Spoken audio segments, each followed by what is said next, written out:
જ હવે મતગણતરી શરૂ થશે। ન્યૂઝ કેપિટલ પર સૌથી ઝડપી અને સચોટ પરિણામ દેશની 543 બેઠકોનું પરિણામ જાહેર થશે।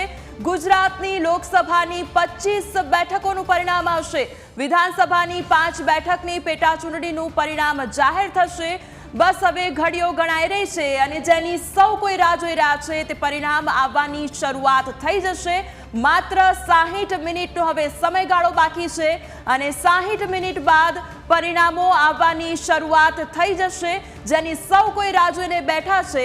જે ચૂંટણીનો માહોલ સર્જાયો હતો, આ વખતની ચૂંટણી ખૂબ જ રસપ્રદ રહી હતી, કારણ કે અનેક મુદ્દાઓ ચર્ચામાં આવ્યા હતા। તે પછી વિરોધને લઈને હોય કે પછી ઉમેદવારોના નામોને લઈને હોય, અનેક મુદ્દાઓ ચર્ચામાં રહ્યા અને હવે બસ ઘડીઓ ગણાઈ રહી છે અને થોડાક જ સમયમાં પરિણામો આવવાની શરૂઆત પણ થઈ જશે।